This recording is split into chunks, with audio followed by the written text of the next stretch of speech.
Hidden behind the silk curtains of the Ottoman palaces lay a world that few outsiders ever glimpsed.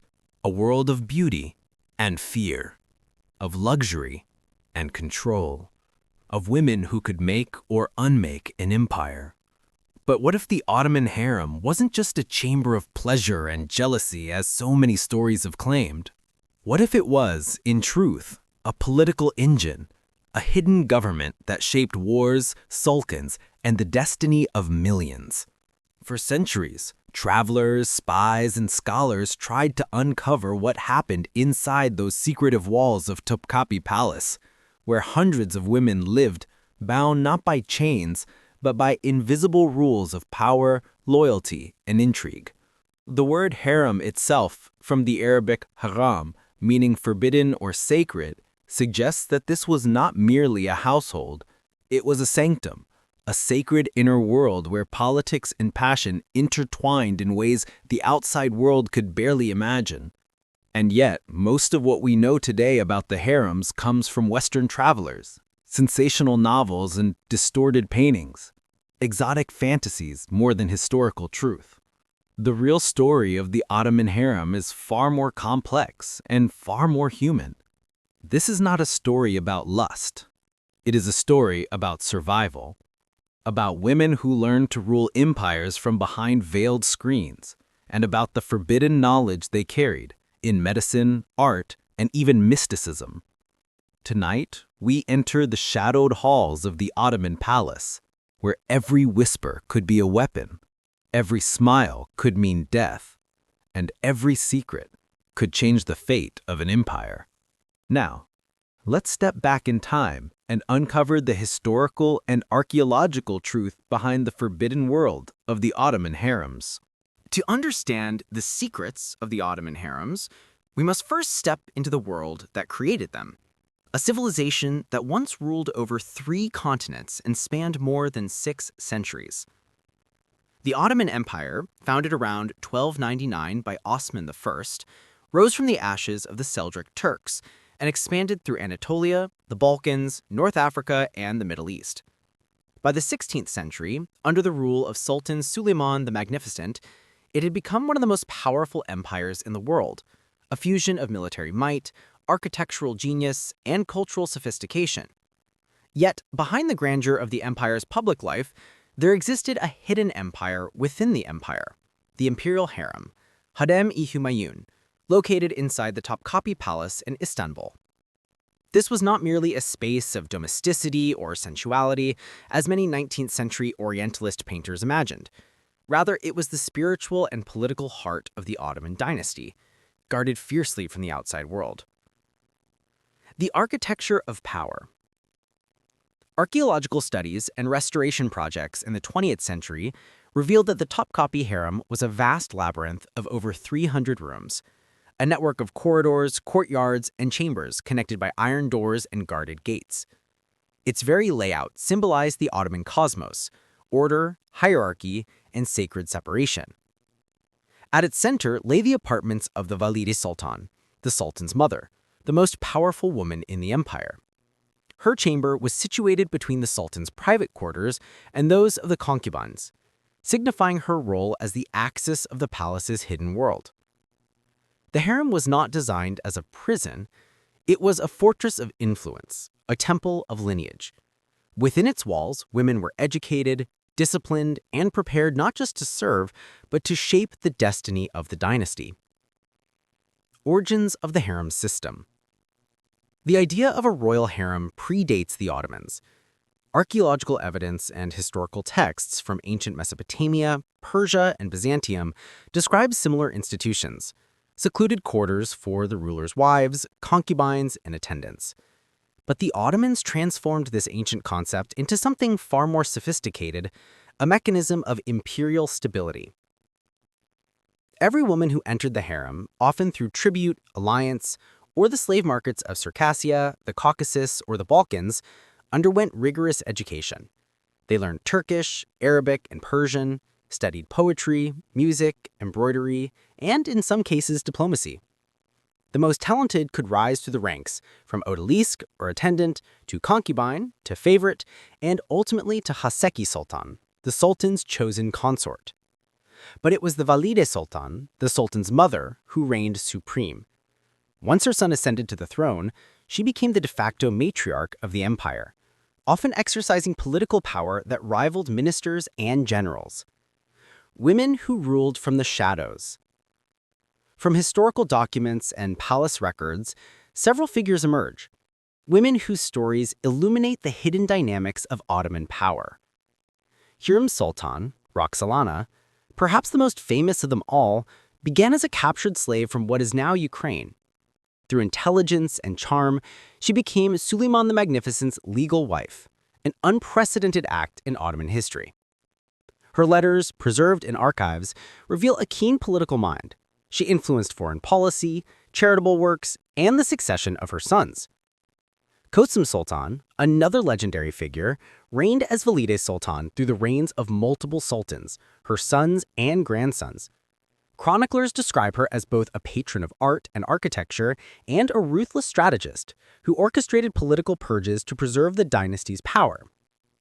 Turhan Sultan, Kösem's rival and eventual successor, continued her legacy, ushering in what historians call the Sultanate of Women, a century-long period when women effectively ruled the Ottoman Empire through their sons and influence within the harem. Myths and misconceptions. For centuries, Western travelers such as Lady Maria Montagu and Jean Chardin wrote about the Ottoman harem with fascination and exaggeration. Paintings by artists like Jean-Léon Gérôme and Ingres depicted half-naked women reclining in baths or dancing for unseen masters, seductive visions that told Western audiences what they wanted to believe, that the East was decadent, mysterious, and sensual. But archaeological and textual evidence tell another story. The real harem was less about pleasure and more about protocol. The women were not idly pampered. They were trained, disciplined, and constantly watched. Their lives revolved around education, etiquette, and hierarchy. Many never even saw the sultan in person. These Western fantasies obscured the truth. The harem was, in many ways, a university for women, one of the most advanced social systems of its time for female education, albeit one confined within walls. Spiritual dimensions and hidden knowledge. Beyond politics, there were whispers of esoteric practices within the harem, an intersection of Sufism, healing, and secret knowledge passed among women. Some manuscripts describe the harem women studying herbal medicine, dream interpretation, and astrology, arts forbidden to most commoners. Ottoman miniatures and architectural patterns in the harem's tiles suggest a deep symbolic language. Stars, flowers, and geometric forms aligned with mystical cosmology. The famous Iznik tiles, painted in deep cobalt and turquoise, mirrored the gardens of paradise, transforming the secluded harem into a microcosm of heaven. Historians have long debated whether the symbolism was mere decoration or something deeper, a reflection of the sultana's spiritual power and their hidden role as guardians of the dynasty's destiny. The harem as a living organism. To outsiders, the harem was static, a place of silence and confinement. But within, it was alive, constantly shifting, expanding, and contracting with the tides of politics. When a sultan died, the entire harem would move to the Old Palace, and a new wave of women would enter the Topkapi. Each arrival brought new alliances, rivalries, and hopes. The harem was a mirror of the empire itself, a living, breathing organism of ambition and survival. And while it was officially disbanded in the 19th century with the decline of the Ottoman Empire, the harem left a profound legacy, shaping the evolution of gender, power, and the hidden dynamics of history itself. But if the harem was so influential, what exactly happened inside its forbidden walls? How did women, without armies or titles, manage to control the fate of one of history's greatest empires? In the next part, we will step inside the harem to witness the rituals, rivalries, and secret strategies that defined life within this mysterious world. Inside the forbidden walls. Imagine entering the heart of Topkapi Palace in the 16th century. The air is heavy with incense and whispers. Torchlight flickers against blue-tiled walls inscribed with sacred verses. Behind each golden door lies a secret, a life, a plot, a dream. This is not the fantasy painted by European artists. This is the real Ottoman harem, a hidden world governed by rules as precise as a clock, yet as dangerous as a battlefield. The hierarchy of shadows. Every woman inside the harem had a defined role, and each rank carried not only privilege but peril. At the bottom were the odalisks, young attendants who served senior women and were trained in the art of conversation, music, and courtly manners. Many came as gifts, tributes, or captives from distant lands. Circassians, Albanians, Georgians, Ukrainians, Persians. If she showed intelligence, grace, or talent, an odalisk could be elevated to concubine, one of the sultan's potential partners. But this promotion came at a price. She was now part of an invisible chess game of power, where every glance and whisper could decide her fate. Above them stood the favorites, the few who had caught the sultan's eye, and finally, the Haseki Sultan, the chief consort.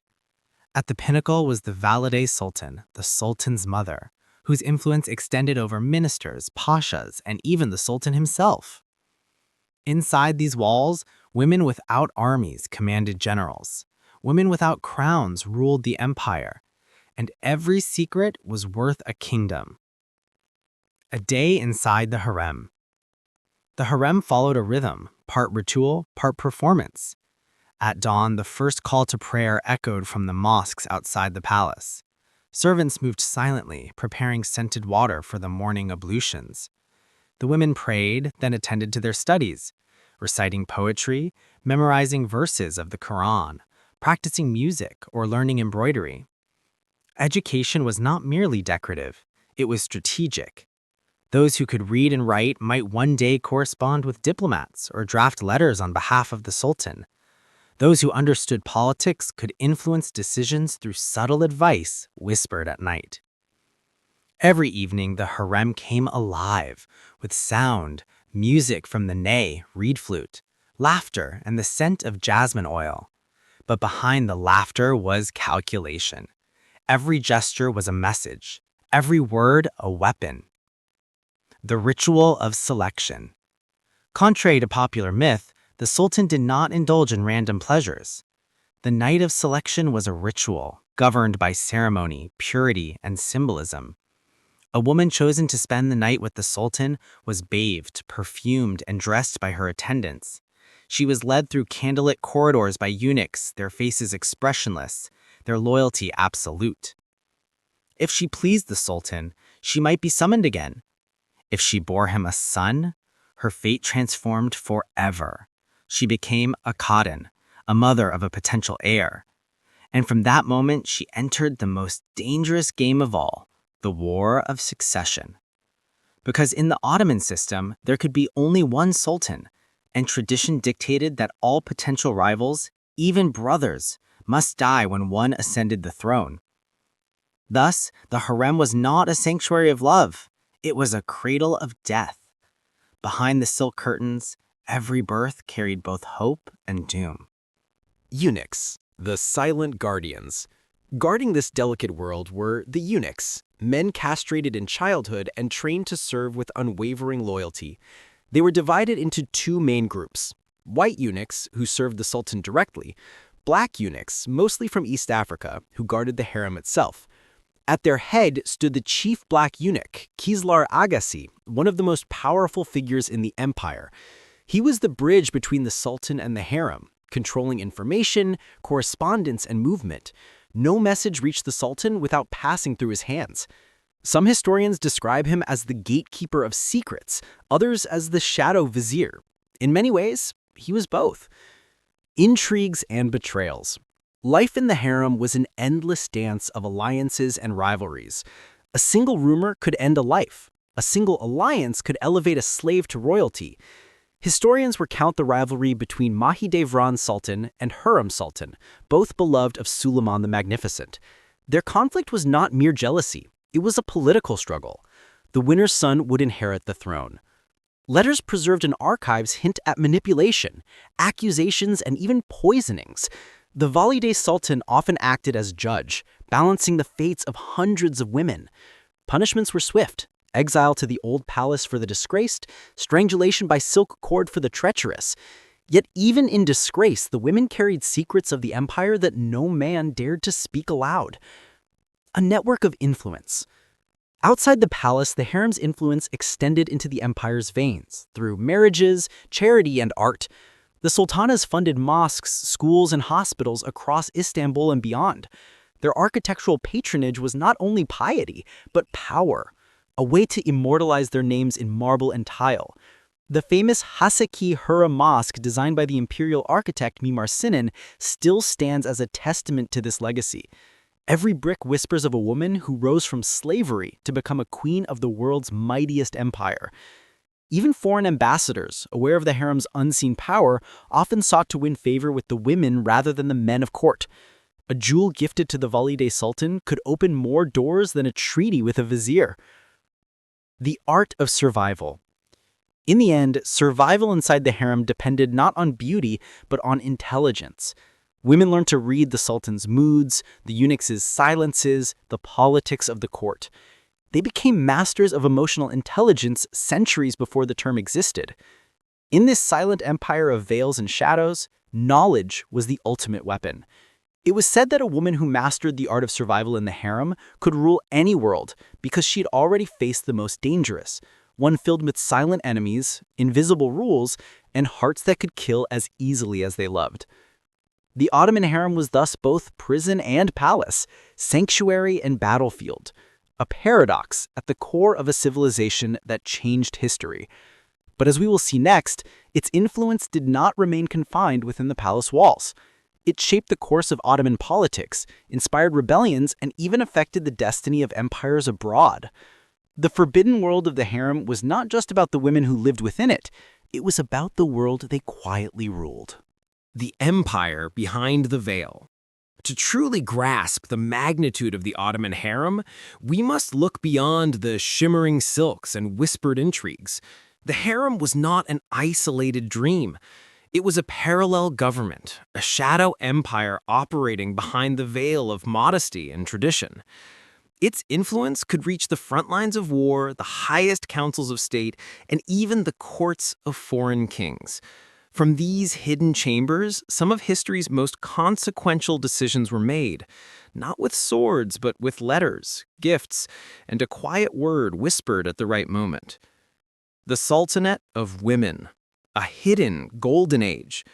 Between the mid-16th and mid-17th centuries, the Ottoman Empire entered an extraordinary era historians call the Sultanate of Women.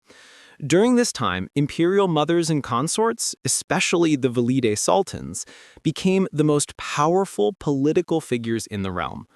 Hürrem Sultan, Kösem Sultan, Nurbanu Sultan, and Turhan Sultan were not mere ornaments of the palace. They were architects of empire. Through their intelligence and diplomacy, they influenced royal appointments, foreign policy, and imperial finances. Some historians even suggest that their strategic marriages and alliances helped maintain stability during times when weak or young sultans sat on the throne. Yet, their power was controversial. To traditionalists of the time, female influence was seen as a corruption of tradition. To others, it was a natural evolution, a reminder that in the vacuum of weak male leadership, wisdom finds its own path. It was during this period that the empire saw immense cultural flourishing, the construction of monumental mosques, hospitals, and libraries. Each project bore the name of a woman who had transcended the boundaries of her gender, her title, and her captivity. Hürrem Sultan, the slave who rewrote history. Hürrem Sultan's rise remains one of the most remarkable stories in human history. Once a captive girl from the steppes of Ukraine, she became the legal wife of Suleiman the Magnificent, the only woman ever to hold that position during his reign. Her letters to foreign rulers, such as King Sigismund II of Poland, reveal a woman deeply engaged in diplomacy. She orchestrated trade agreements, patronized architects and poets, and advised Suleiman in matters of governance. But her power was not without enemies. Traditionalists accused her of witchcraft, manipulation, even murder, claims rooted in fear of a woman who dared to wield intellect in a world built for men. When her son Selim ascended the throne after Suleiman's death, her legacy was sealed. She had founded a new line of succession. Through her influence, the harem had transformed from a private space into a center of dynastic strategy. Kösem Sultan, the matriarch and the martyr. A generation later, another woman would carry that torch and pay the ultimate price. Kösem Sultan, born Anastasia from Greece, rose through the ranks to become Valide Sultan and regent for her young sons Murad IV and Ibrahim I. For decades, she ruled the empire through intelligence and iron will. Foreign ambassadors referred to her as the most powerful woman in the world. She negotiated with foreign envoys, balanced the Janissaries' power, and oversaw the building of mosques and charitable foundations. But as her influence grew, so did the web of enemies around her. Her eventual downfall came not from foreign threats, but from within her own family. In 1651, she was strangled to death, allegedly on the orders of her daughter-in-law, Turhan Sultan, during a violent power struggle. Her murder marked the symbolic end of the Sultanate of women and the beginning of a new, more fragile age for the Ottoman throne. Yet even in death, Kösem's story endures as a mirror of the empire itself, brilliant, tragic, and forever haunted by ambition. Debates and inconsistencies. Historians remain divided about how far the harem's power truly extended. Was it a legitimate branch of governance, or merely a byproduct of palace decadence? Documents from the imperial archives suggest both interpretations. Some scholars argue that the Sultana's influence helped maintain continuity in times of political instability. Others claim their interference accelerated the empire's decline, turning the royal court into a theater of internal conflict. But perhaps both are true. Power always walks hand in hand with chaos, and in the Ottoman harem, every rise demanded a fall. The Western obsession. While these women maneuvered through politics and prayer, Europe watched with fascination.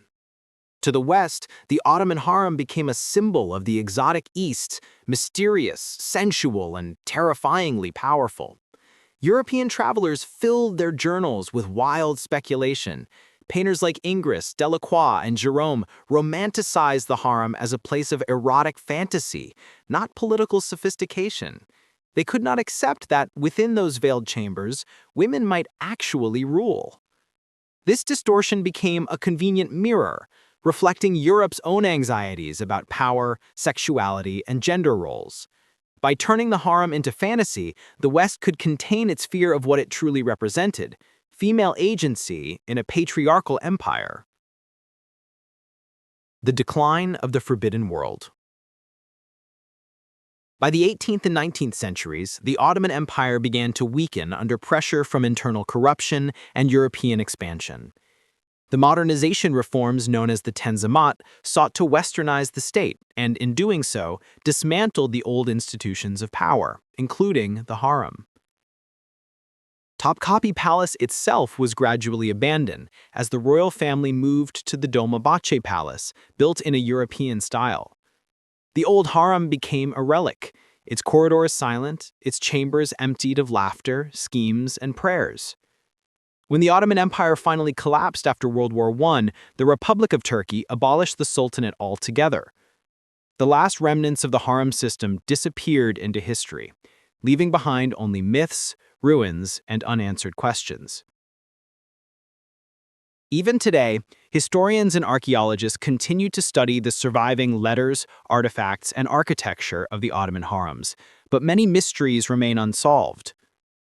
Were some of the harem's teachings, especially in herbal medicine and mysticism, lost to time or intentionally destroyed? Did the women of the harem preserve ancient Sufi or pre-Islamic spiritual knowledge through coded rituals and art? And perhaps most haunting of all, Did the forbidden nature of their world protect their secrets or bury them forever? Archaeologists restoring Topkapi chambers have found layers of symbolic motifs, flowers, stars, and hidden geometric designs, possibly carrying esoteric meaning. Each restoration brings new questions, not answers. It seems the Harem, even centuries later, still guards its mysteries as fiercely as ever. The story of the Ottoman harems is therefore not merely about desire, beauty, or politics. It is about the eternal human struggle for freedom within confinement, for voice within silence, for influence where power seems forbidden. In the next part, we will explore what this hidden world teaches us today, the practical and philosophical lessons that echo from these vanished corridors into our modern lives. Because sometimes the most profound truths about humanity are not found in battlefields or monuments, but in the quiet hearts of those who learn to rule unseen. Lessons from the forbidden world. What can the forgotten stories of the Ottoman harems teach us in a world so different and yet so strangely similar? After all, the harems are long gone, their chambers turned into museum halls, their voices reduced to faint echoes on the marble walls of Topkapi Palace. But what they left behind is not merely history, it is human truth. The harem, in its essence, was a paradox, a prison that produced power, a cage that nurtured wisdom, and a system that transformed ordinary women into strategists, artists, and rulers. If we strip away the myths and romanticized imagery, what remains is an astonishing reflection of human adaptability and survival. 1. Power is not always visible. In a world dominated by sultans, viziers, and armies, the women of the harem learned to wield a different kind of power, invisible influence. They didn't march into battle or draft laws, but their whispers could steer policy, and their decisions could determine life or death for entire dynasties. This kind of quiet authority still exists today, in boardrooms, in families, in governments. True power, the kind that lasts, often doesn't shout. It listens, observes, and waits for the right moment to act. The harem reminds us that leadership isn't always about position, it's about perception. Sometimes the greatest influence comes not from commanding others, but from understanding them. 2. Knowledge is survival. In the confined world of the harem, survival depended not on strength but on intellect. Every gesture, every tone of voice, every word had to be measured. The women studied languages, poetry, music, politics, and the art of diplomacy, because knowledge was their only weapon. They learned that ignorance was death, and wisdom was freedom, even within walls. It's a truth that still holds power in the modern world. We too live surrounded by invisible walls, social expectations, digital distractions, systems that reward obedience over thought. Like the women of the harem, our survival, intellectual, emotional, and even moral, depends on our ability to learn, question, and adapt. Knowledge remains the most dangerous and the most liberating form of rebellion.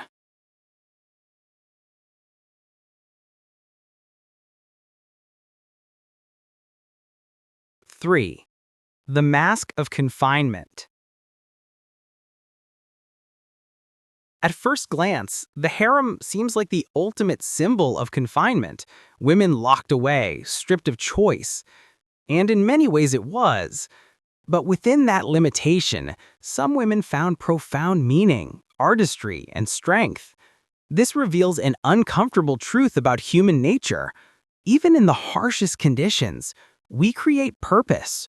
We turn isolation into introspection and restriction into creativity. Just as the sultans commissioned mosques and schools to leave a legacy beyond their own lives, we too can transform our walls, whether personal struggles, cultural expectations, or failures, into something that endures. Every age has its harems, invisible systems that confine thought, ambition, or identity. The question is, will we allow them to define us? Or will we, like the Velite sultans, redefine the boundaries from within?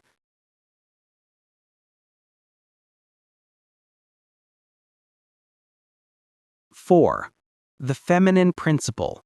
Strength through subtlety. The harem's hidden power also reveals the enduring strength of the feminine principle, not as weakness, but as wisdom.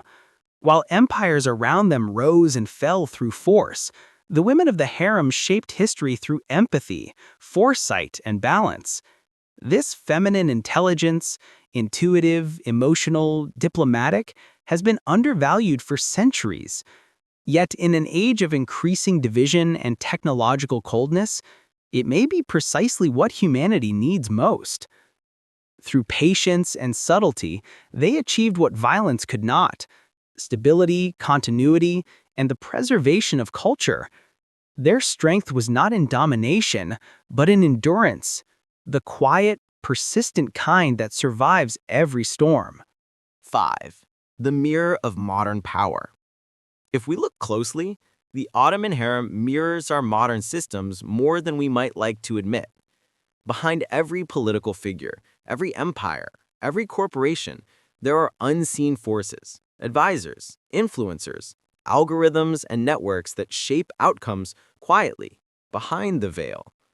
Our digital world has its own harems, social media bubbles, curated realities, controlled narratives, all designed to seduce, distract, and confine. The lesson of the Ottoman harem is to remain conscious within the illusion, to see the structure for what it is, and still find ways to act meaningfully within it. Because even in a world of veils, awareness is the first act of freedom. 6. Legacy beyond the curtain. The women of the harem understood one thing better than anyone: that power is temporary, but legacy endures. Through their architectural projects, charitable foundations, and educational reforms, they inscribed their presence onto the very fabric of Istanbul. Centuries later, the domes they built still stand, not as monuments to pleasure, but as symbols of transcendence. They remind us that greatness is not in how much we possess, but in what we create for others. Each of us, in our own small ways, leaves behind a legacy, a ripple through time that shapes the future long after we are gone. And like those women behind the curtains, we must choose whether that legacy is born of fear or of vision. 7. Freedom of the inner world. Perhaps the most profound lesson of the Ottoman harems is this: true freedom begins within. Even those who lived behind locked doors could possess inner liberty, the freedom to dream, to think, to influence, to endure. The harem's greatest paradox was not its secrecy, but its spirituality. The women prayed, reflected, and meditated within those confined walls. For many, faith became a bridge between the seen and unseen, a form of transcendence no physical barrier could contain. Their stories challenge us to ask, what kind of freedom do we seek today? Is it physical, the ability to go where we want, or is it spiritual, the strength to be unshaken even when the world confines us? The women of the harem knew this truth long before philosophy named it, that the human spirit, once awakened, cannot be imprisoned. 8. The eternal harem within us. In the end, the Ottoman harem is more than a historical curiosity. It is a mirror of the human psyche. Each of us carries a harem within, a hidden realm of desires, fears, ambitions, and secrets that few others ever see. Some parts of our soul rule like sultans, others whisper behind the veil. The real journey, perhaps the same journey the harem women faced, is to bring those inner worlds into harmony, to govern our own kingdom within. And when we do, we too become rulers, not of empires, but of ourselves. The lessons of the harem are not bound to time or culture. They speak of resilience, strategy, self-awareness, and transformation. themes as ancient as humanity itself. From the depths of captivity came a new kind of freedom. From silence, a new kind of voice. The harem story is, in truth, the human story of how even in the most forbidden places, the light of understanding can never be extinguished. The whisper that shaped an empire. As we walk through the silent halls of the Topkapi Palace today, the air feels thick with ghosts. The soft echo of footsteps on marble, the scent of incense long faded, the faint shimmer of gold and turquoise tiles reflecting the dim light through ancient windows. It's hard to imagine that within these walls, so still, so serene, once beat the hidden heart of one of the most powerful empires in history. The Ottoman Harem was not merely a palace within a palace. It was a world within a world, a secret civilization that existed beneath the surface of history, one that redefined what it meant to rule, to survive, and to be human. The hidden empire of the heart. For centuries, men wrote the history of the Ottoman Empire, the battles, the treaties, the thrones. But behind each chapter, there was another story, written not with ink and sword, but with whispers and intentions.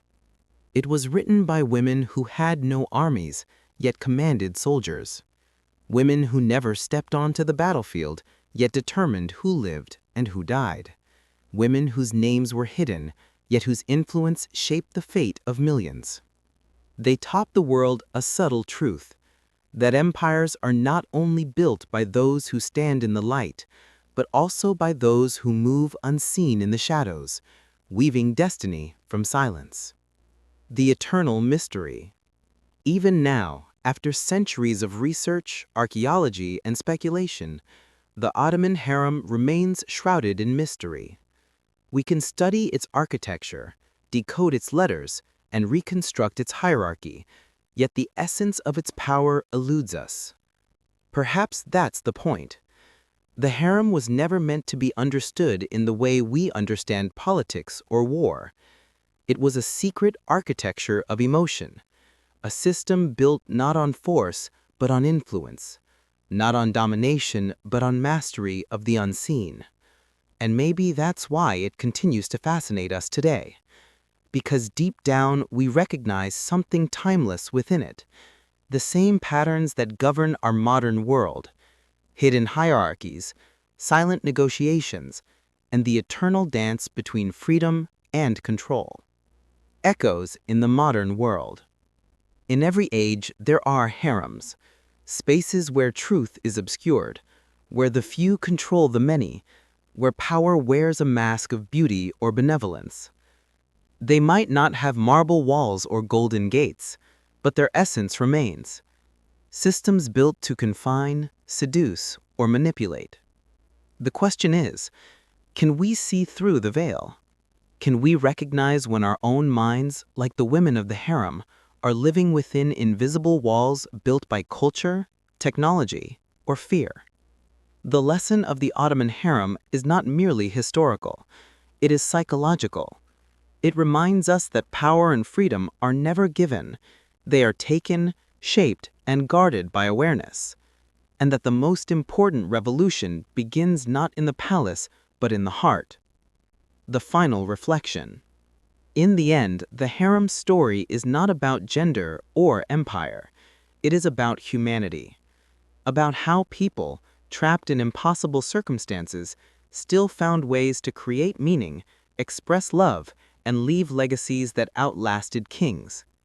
Hürrem, Kösem, Turhan, their names echo through time, not as concubines or captives, but as architects of destiny. They remind us that even in the darkest corners of history, there are lights, small, steady flames of intellect, courage, and resilience.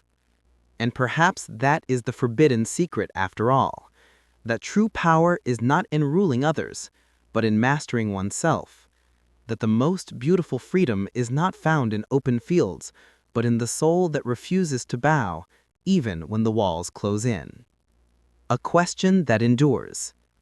So now, as we leave the palace behind, one question lingers in the air. If the harem, the most confined world of its time, could produce women who changed history, then what might our hidden struggles, our unspoken battles, and our quiet strengths be shaping right now? History whispers to those who listen, and in that whisper, the women of the Ottoman harems are still speaking, across centuries, across empires, reminding us that even behind the veil, the human spirit never ceases to dream, to resist, and to rule its own destiny. Do we truly understand the cost of silence or the power hidden within it? If this journey through history has revealed something new to you about humanity, about power, or about yourself, then don't forget to like, subscribe, and join us as we continue exploring the lost civilizations, hidden truths, and forgotten wisdom of our ancient past. Because the story of humanity is far from over, and the next secret is waiting to be uncovered.